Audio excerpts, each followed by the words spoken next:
We did it! We made it through another year without dying. And as is tradition, it's time to reflect on the previous year. But the present day is pretty lame. I'd rather go back 20 years. 2002. Punk was once again flirting with pop culture, and it was only about to get bigger. '02 was a huge year where different flavors of subgenres took a foothold in youth alternative culture. So take a journey with me through some of the more notable punk, pop punk, and emo releases of 2002. Quick note, this video is not meant to be a comprehensive list of everything released in '02. And if you think I missed something, sound off down below in the comment section. That's what it's there for. The year got off to a perfect start with Bad Religion returning to Epitaph and thus returning to form. I have a whole video explaining the importance of this album, so watch that after you've watched this. All I'll say here is that Bad Religion was not bad in the mid to late 90s. They just went to another stratosphere in the 2000s, and this was the catalyst.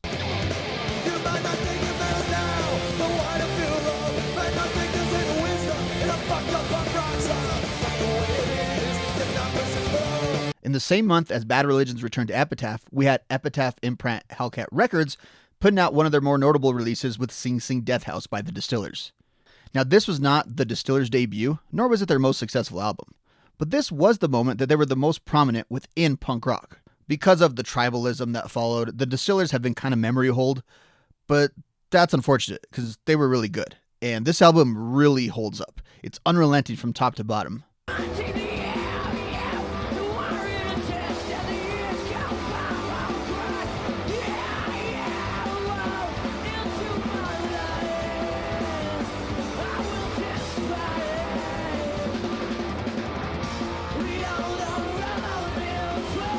As the calendar turned to February, we got our first taste of music that's a little outside of the punk genre, but within the parameters of what like a warped kid of the day would have listened to. Of course, I'm talking about Thrice and their sophomore album, The Illusion of Safety. As I'm compiling this list, I think it's safe to say that the post-hardcore or mainstream screamo era really got cooking in '02.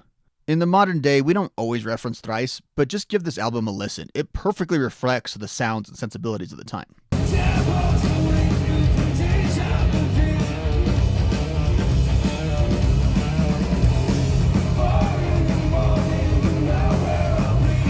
A second ago I referenced Hellcat, and well, if you wanted even more bands like the Distillers, Tim Armstrong and Associates had you covered with the third installment of the Give 'Em the Boot series.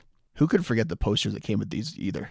Sadly, in 2001, we lost the legend that was Joey Ramone, but in early '02, we got his debut album posthumously released. It's pretty good.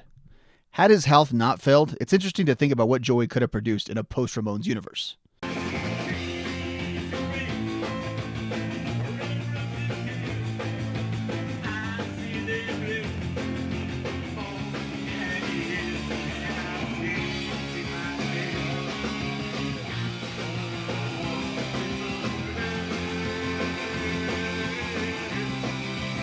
That same day, we also got a well-remembered release by Anti-Flag. As the legend goes, Anti-Flag was working on the follow-up to Underground Network when the events of 9/11 occurred. The immediate post-9/11 climate necessitated a hurried Anti-Flag release. It might be just a little short on original content, but Mobilize stands out with a handful of really good original songs, along with excellent live versions of songs that were previously released. It actually serves as a really good sampler of pre-Terror State Anti-Flag.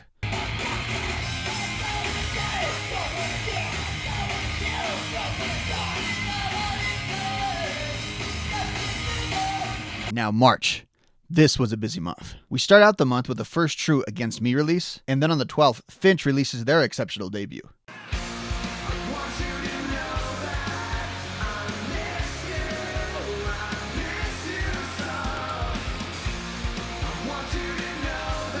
And on that same day, Millencolin put out From Home. We tend to think of Millencolin as just Penny Bridge pioneers, but they still had it at this point.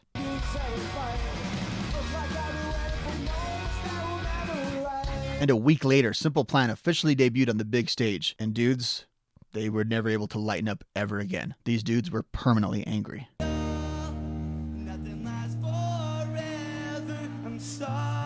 I get it if Simple Plan is not your thing, but I got no respect for you if you have distaste for Flogging Molly. And on the same day that No Pads, No Helmets was released, Flogging Molly put out a classic, Drunken Lullabies. Known, yes, for its title track, and If I Ever Leave This World and Rebels of the Sacred Heart, but let's be honest, this thing contains one of the best punk songs in the history of the genre.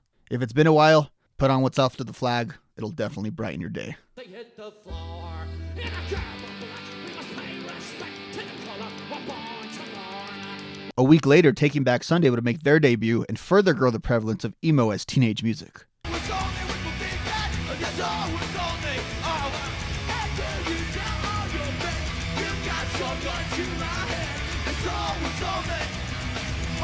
Geez, a lot happened in March. April was a little bit calmer. Face to Face continued their solid career while Midtown put out a gem that we've talked about in the past. Also, right now in 2022, headed into 2023, how cool is it to be able to live in a world that Midtown exists? Pretty awesome.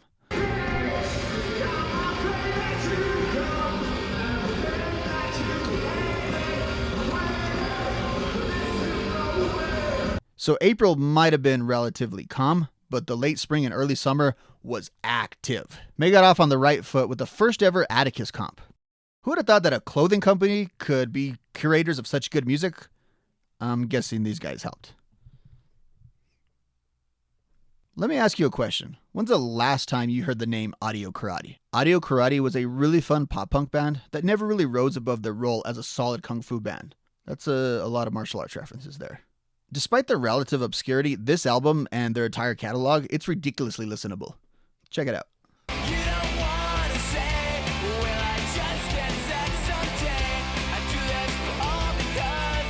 Those are the more notable releases for May, but those pale in comparison to everything that was released on May 21st. Looking at the prospects right now of 2023, we can look forward to seeing something corporate getting back together.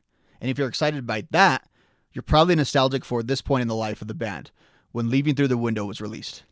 How many poor women who are now in like their mid-30s had Punk Rock Princess copied onto a mixtape for them? Sorry about that.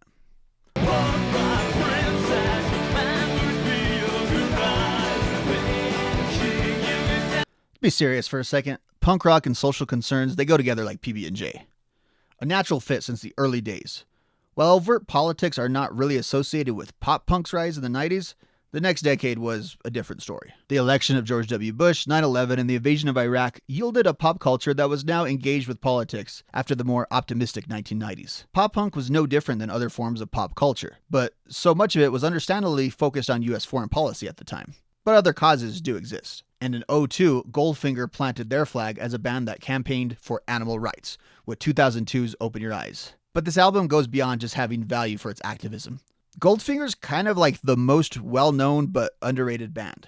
I mean, so many people have heard their music, especially some of the stuff they released in their 90s, but they're never really given credit for being a great band. And in 2002, Goldfinger was moving away from their third wave ska style into a straight-up pop-punk sound. And it shouldn't be surprising that the man who's crafted so much of what we now know as the pop-punk sound was really good at applying it to his own band. Don't want to test, I want to believe. Goddamn singer wrote the song. Don't want to hear a spokesman. Speaking of modern pop punk, isn't it great to have Blink back in the fold? You be the judge of that. And we know now, if you want your pop punk album to pop, you need a Travis or at least a Mark feature on it. At the same time, you know, Tom is out there, but he's making his way to the stars. But we shouldn't forget about Tom's early 2000s non-Blink output, specifically Boxcar Racer. Something that really could have been special had the band actually been a focus.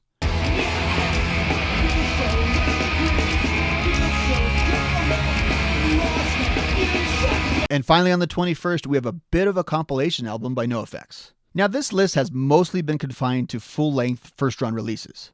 But hey, it's NOFX. They get special treatment around here. And honestly, this should get treated like a proper release. These songs may appear elsewhere, but this is a nice, succinct place to collect all these non-album songs, many of which are regularly found in their live set to this day, or for however long that's going to keep going. Similar to Mobilize, this album serves as a nice NOFX sampler, especially if you were someone who got into the band in the 2000s. You get a peek into the world before Aerism. Also, I've always been partial to Disc 2. It's really good driving music.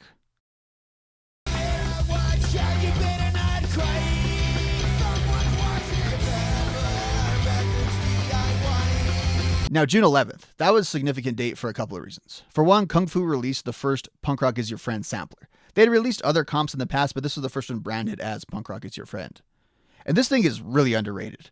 It's an amazing compilation of bands like Audio Karate that were on Kung Fu at the time, and a few that were just passing through. Kung Fu doesn't always get talked about these days, but they were a force in both CD and DVD form. To me, they were really the home of pop punk as a genre. It's where you could enjoy the sound of pop punk without the baggage of mainstream stardom, although some of their bands would go on to have just that. Speaking of pop punk stardom, the 11th was the day that New Found Glory released Sticks and Stones. I did about 30 minutes on this album over the summer, so go watch that. And the next week, we'd get Hard Rock Bottom from No Use for a Name.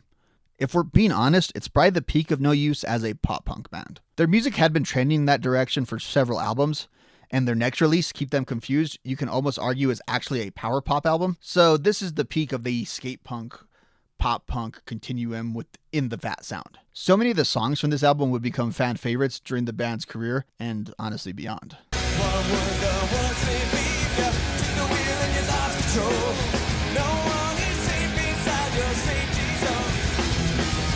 On the 18th, we got the annual installment of the Warped Tour comp. 02 was pretty expansive next to 01. They decided to go with 2 CDs, and it really gets at the heart of the bigness of Warped Tour and how diverse the lineups were. Tons of great songs on this as well. 25th, that was another big day. Homegrown decided to reach their peak with Kings of Pop. You know, a really good collection of the song that most of us probably haven't listened to in about 19 years.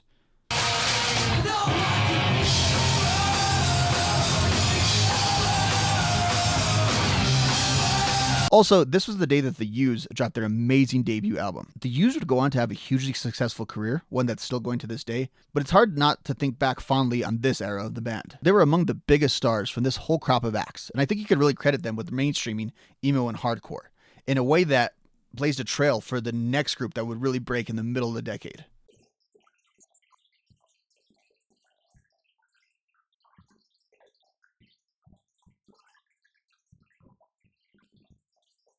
Also, this was the date that Epitaph put out their annual Punkorama comp. Very listenable top to bottom. And I love them using songs by both NOFX and Rancid from the respective Split. It's a really good album. Go check that out. The Split. The comp too, but really check out the Split. Now things did settle down just a little bit in July. Green Day released Shenanigans as part of their pre-American Idiot phase. But there's not really much of note there. In the middle of the month, Drive Thru Records continued with their insane output with Say It Like You Meant It by the Starting Line. Another one of those not quite superstardom albums, but put the band completely on the map. We see here that in 02, pop punk as a genre, it was codifying itself. It was being built. Not everything had to be the biggest hits, but if you put out some pop punk, people were gonna buy it. Putting out pop punk didn't make you a rock star, but if you put it out through the right channel, say like Drive Thru supported by MCA, you were likely going to be successful. So much started on you were gone and so alone. The worst is over. You can have the best of me. We got older, but we're still young. We never grew out of this feeling that we want. Yeah. Later in the month, we have a release that was not in and of itself earth-shattering, but notable, and that is My Chemical Romance made their debut. Who would have predicted like what was to come? September started out with a very underrated release from a very underrated band. Tsunami Bomb did such an amazing job of blending the legitimate singing abilities of H&M and the hooks and hardcore edge that the band could produce. Also, shout out to whoever got these songs on so many comps. Tsunami Bomb was very much in the bloodstream, even if you had never purchased one of their albums.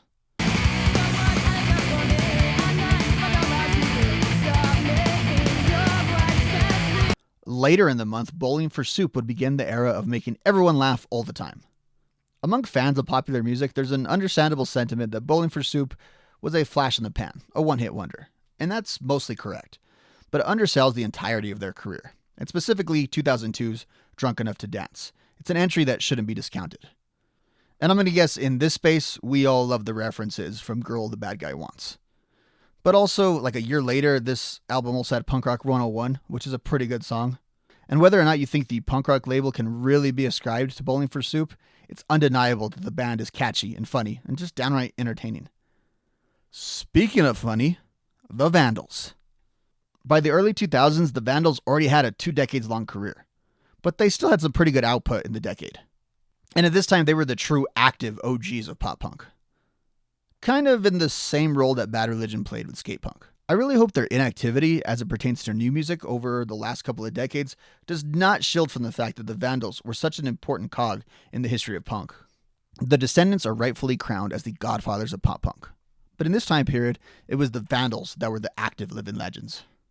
Also, so many of the great songs from Internet Dating Superstuds make for such a great listening experience on the DVD that would come out a year later.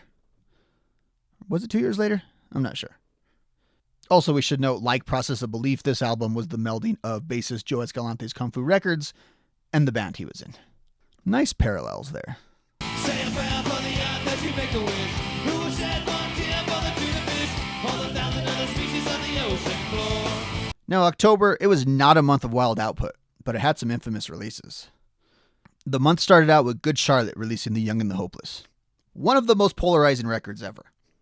By some, this was seen as an affront to the whole notion of punk rock. Other bands might have got hate for selling out their scene, but Good Charlotte was part of a wave of bands that were being accused of taking the concept of punk and using it as a vehicle for pop stardom by artists that were not necessarily part of the genre. Now, this charge, it's largely unfounded, but it didn't stop the Good Charlotte hate. And honestly, this album was probably the zenith of that criticism, at least for this band. Their debut album did not inflame the public beyond the normal parameters, and their later albums actually broke away just a little bit from the pop punk formula. So this was it. This is when the target was solely on their backs. With all that said, it's undeniable how huge this record was. And who knows how many people actually got into punk just by seeing these guys on MTV. And if I'm being completely honest, these songs, they're pretty good, so long as you can accept the premise of what the album is. No one in this industry would understand the life I lead. When I'm seeing about my past, it's not a given, not an act. These critics said they trust fun kids, try to tell me what punk is, but when I see them on the scene, they have nothing to say. On a lighter note, a week later, Alistair put out their seminal release, Last Stop Suburbia. It's difficult to disassociate Alistair from Somewhere Down in Fullerton. And for good reason. It's a great song.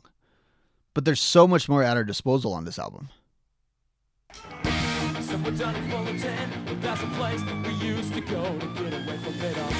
Somewhere down in Fullerton, but that's a place we used to go to get away from it all. And on the 22nd, the Transplants put forth their debut. Long before the modern trend of Travis Barker being featured on pop-punk songs with hip-hop overtones, he was doing a proto-version of that in 2002 with Tim Armstrong and longtime roadie Skinhead Rob. The Transplants had legitimate big hits and brought something completely different to punk rock.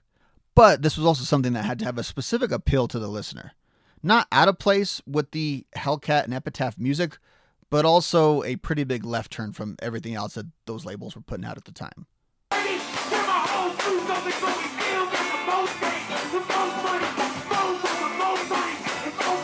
And we close out our retrospective with the full-length sophomore release by Sum 41, Does This Look Infected?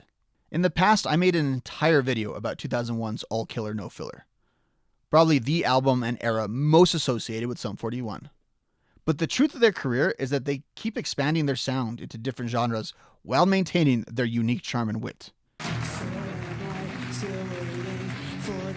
To stop hating, can't find a good reason, can't find hope to believe in.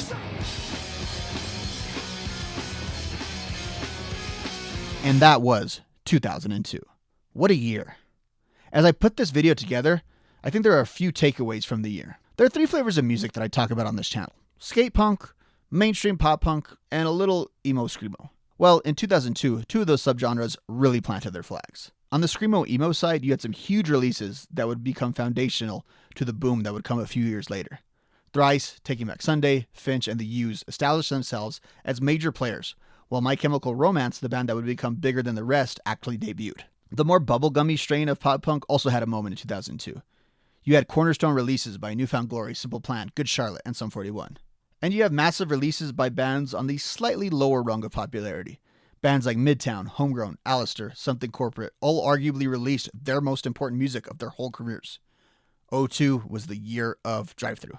Those bands helped normalize pop-punk as mainstream but slightly alternative music. The foundation of pop-punk and emo screamo was laid in 2002.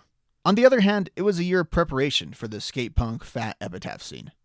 Sure, Bad Religion and No Use for a Name, and to a lesser extent Anti-Flag, had massive releases. But it was 03 where NOFX, Rancid, Pennywise, and the Bouncing Souls would once again reign supreme. 02 was an active year in popular punk. Here's to 2023 being an active year in all of our lives. Take care.